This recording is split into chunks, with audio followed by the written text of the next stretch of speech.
My top 5 favorite features in video games. Number 5, the cockpit view in racing game. Bonus points, bro, if you could look behind you and you're inside the car. That's my problem with Forza Horizon, bro. It's like when you look back, it's like you're looking out of a backup camera, like you just see straight road. I love looking in the back of a car, bro, and seeing like the back seat or the back window. Especially since like my favorite car is a Dodge Viper, specifically the 2002 version. And since I probably never drive a Dodge Viper in my life, it's cool as fuck to be able to play this in a video game and be able to be inside the car and look around the car and shit like that. And I especially like in Gran Turismo, bro, the actual like rear view mirror works. You can actually see cars behind you and shit like that. The Crew is the only other game I know that does the backseat camera as well, where you can see the back seat. But the rear view mirrors don't work. It just shows like it shows the track, but it won't show other cars and shit like that. Really just don't understand what this type of shit do to my brain, bro. It tickles it in a very special way, bro. Before we got being able to see your character's legs in a first person game, bro. Cyberpunk 2077 and GTA 5 are the only 2 games I know that do this in the modern age. There might be other ones, but those are the only ones that I can think of off the top of my head.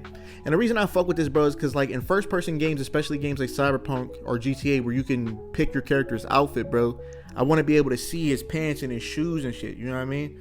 Now in GTA you can see it in third person, but I like to play in first person. I like to be immersed, because GTA also has that same shit where when you driving in the car, you can see the back seat and shit with the cockpit view. That shit's tough.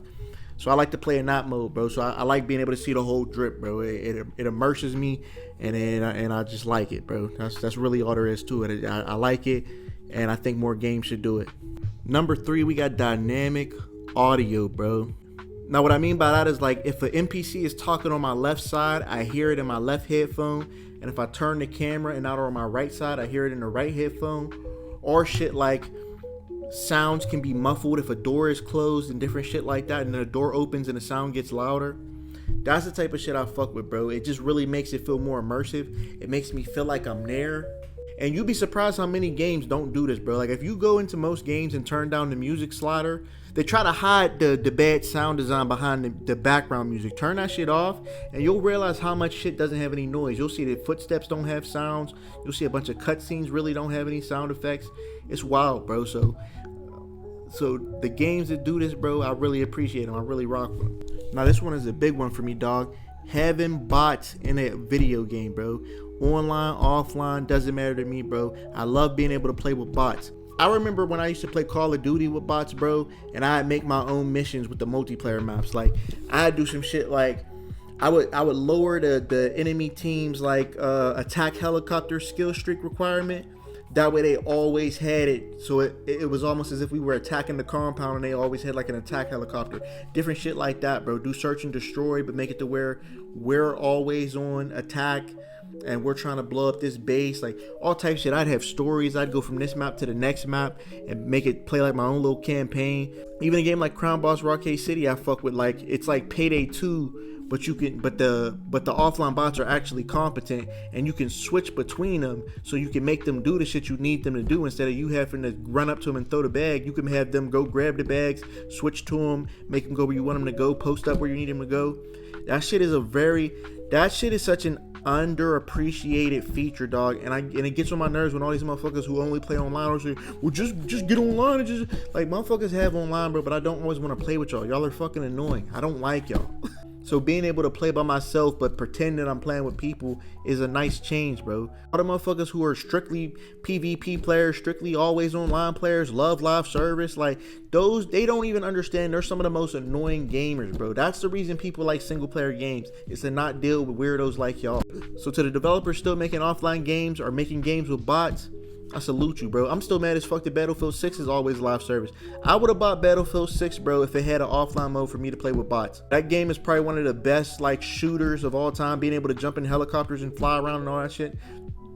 If it would have had an offline bots mode, I would have bought it day one, bro. I don't give a fuck. There's no reason for you to not have one, because it's not like having an offline bots mode means you can't have online. People are still going to play the online, but make some shit for the people offline. You would probably double your sales that way. And I don't get why games don't do that. I know why they don't do it, because they want you to buy the next system. They want you to buy the next game when it comes out. So they have to make it to where there's no fun to be had offline, because otherwise you play it forever. Because it is one of those games that, like, it's too good, bro. I have no reason to buy another one if you had it offline.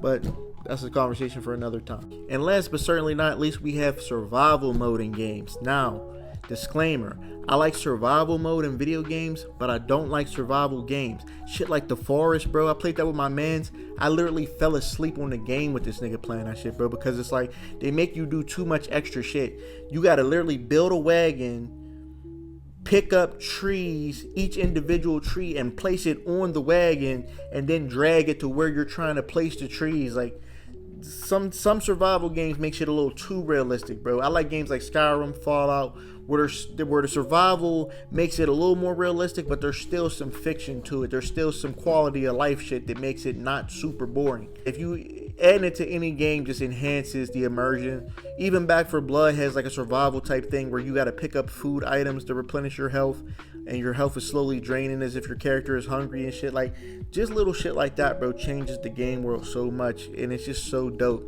I highly recommend you play on survival mode. Now, the only survival modes I don't like are the games that like make survival mode like a harder difficulty as well, with the hunger and thirst and shit, but then make enemies harder to kill too. That's not fun, bro. I'm already dealing with some other shit in resource management. I don't need the enemies to be harder to kill. If anything, they should be easier to kill. It should be kind of like a glass cannon kind of thing. I'm easier to kill, they're easier to kill. All works perfectly. But let me know, what are your top 5 favorite features in video games? I think my next video is going to be my top 5 least favorite features. Boy, hard diggity dog when I'm out. Peace.